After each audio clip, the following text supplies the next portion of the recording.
പശ്ചിമേഷ്യൻ സംഘർഷത്തിൽ ഇറാന്റെ ആക്രമണം രൂക്ഷമായ സ്ഥിതിയിൽ എത്തിക്കൊണ്ടിരിക്കുകയാണ്.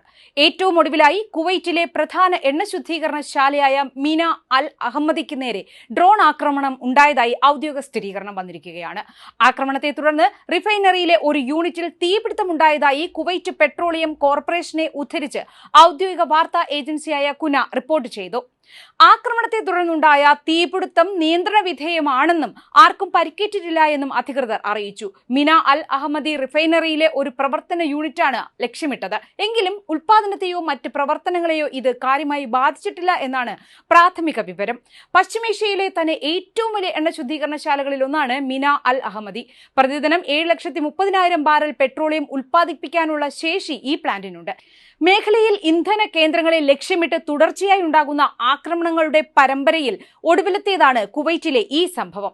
ഗൾഫ് മേഖലയിലെ സമാധാന അന്തരീക്ഷത്തിന് വെല്ലുവിളി ഉയർത്തുന്ന ഇത്തരം നീക്കങ്ങളെ രാജ്യാന്തര സമൂഹം അതീവ ഗൗരവത്തോടെയാണ് കാണുന്നത്. സുരക്ഷാ മുൻകരുതലുകൾ ശക്തമാക്കിയതായും അടിയന്തര സാഹചര്യങ്ങൾ നേരിടാൻ സജ്ജമാണെന്നും കുവൈറ്റ് അറിയിച്ചു. ഫെബ്രുവരി 28-ന് തുടങ്ങിയ സംയുക്ത ആക്രമണത്തിലൂടെ ഇറാന്റെ ഉന്നത നേതൃത്വത്തെ ഇല്ലാതാക്കി രാജ്യം പിടിച്ചെടുക്കാമെന്ന അമേരിക്കൻ മോഹം പാളിയിരിക്കുകയാണ്. പരമോന്നത നേതാവ് അലി ഖമേനി ഉൾപ്പെടെയുള്ളവർ കൊല്ലപ്പെട്ടിട്ടും ഇറാനിയൻ ഭരണകൂടം തകർന്നില്ല എന്ന് മാത്രമല്ല, പുത്തൻ ഊർജത്തോടെ തിരിച്ചടിക്കുകയും ചെയ്യുന്നു. മുജ്തബ ഖമേനിയുടെ നേതൃത്വത്തിൽ ഇറാൻ കൂടുതൽ കരുത്തുറ്റ പ്രതിരോധം തീർക്കുന്നത് ട്രംപിന്റെ കണക്കുകൂട്ടലുകൾ തെറ്റിച്ചു. നേതാക്കളെ വധിച്ചാൽ രാജ്യം തകരുമെന്ന ഇസ്രായേൽ തന്ത്രം ഇവിടെ ഫലിച്ചില്ല. ഇറാനിലെ ജനങ്ങൾ തെരുവിലിറങ്ങി ഭരണകൂടത്തെ അട്ടിമറിക്കുമെന്ന് കരുതിയവർക്ക് തെറ്റി. പകരം വിദേശാധിപത്യത്തിനെതിരെ രാജ്യം ഒന്നടങ്കം അണിനിരക്കുന്ന കാഴ്ചയാണ് കാണുന്നത്. ഭരണമാറ്റം എന്ന അമേരിക്കൻ ലക്ഷ്യം വെറും പാഴ്വാക്കായി അവശേഷിക്കുന്നു. സൈനിക മേധാവിത്വമുണ്ട് എന്ന് അഹങ്കരിക്കുന്ന അമേരിക്കയ്ക്കും ഇസ്രായേലിനും ഇറാന്റെ മിസൈൽ കരുത്തിനെ തളയ്ക്കാനായിട്ടില്ല. സെജിൽ ബാലിസ്റ്റിക് മിസൈലുകളും ഡ്രോണുകളും ഉപയോഗിച്ച് മേഖലയിലെ അമേരിക്കൻ ആസ്തികൾക്കും സഖ്യകക്ഷികൾക്കും ഇറാൻ കൃത്യമായ മറുപടി നൽകുന്നു. ആകാശത്ത് യുദ്ധവിമാനങ്ങൾ വട്ടമിട്ട് പറക്കുമ്പോഴും നിലത്തുനിന്ന് ഇറാൻ നടത്തുന്ന പ്രത്യാക്രമണങ്ങൾ ശത്രുവിന്റെ ഉറക്കം കെടുത്തുകയാണ്.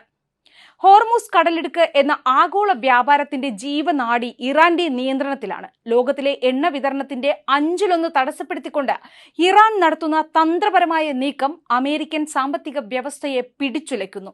ഇത് വെറുമൊരു സൈനിക യുദ്ധമല്ല, മറിച്ച് ആഗോള വിപണിയെ മുട്ടുകുത്തിക്കുന്ന സാമ്പത്തിക യുദ്ധം കൂടിയാണെന്ന് ഇറാൻ തെളിയിച്ചു കഴിഞ്ഞു. ഇറാന്റെ മൊസൈക് പ്രതിരോധ സിദ്ധാന്തം അമേരിക്കയെ സംബന്ധിച്ചിടത്തോളം ഒരു ചതിക്കുഴിയാണ്.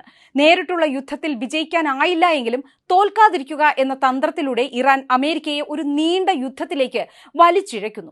6 മാസം പോയിട്ട് എത്ര കാലം വേണമെങ്കിലും പോരാടാൻ തയ്യാറാണ് എന്ന ഇറാന്റെ പ്രഖ്യാപനം ട്രംപിന് നൽകുന്ന വലിയ മുന്നറിയിപ്പാണ്. ഈ യുദ്ധം അമേരിക്കയെ രാജ്യാന്തര തലത്തിൽ ഒറ്റപ്പെടുത്തുകയാണ്.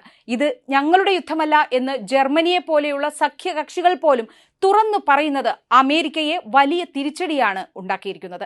ട്രംപിന്റെ യുദ്ധക്കൊതിയെ പിന്തുണയ്ക്കാൻ യൂറോപ്യൻ രാജ്യങ്ങൾ തയ്യാറാവാത്തത് ഇറാന്റെ നയതന്ത്ര വിജയമായി കണക്കാക്കാം.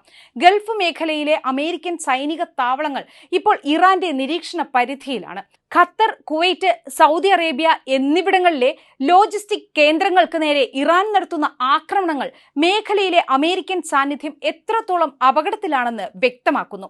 UAE നേരിടുന്ന വൻ നാശനഷ്ടങ്ങൾ ഇതിന്റെ തെളിവാണ്. ഇറാന്റെ ആണവ കേന്ദ്രങ്ങൾ തകർക്കുമെന്ന ഇസ്രായേലിന്റെ വീരവാദം ഇപ്പോഴും ഫലപ്രാപ്തിയിലെത്തിയിട്ടില്ല.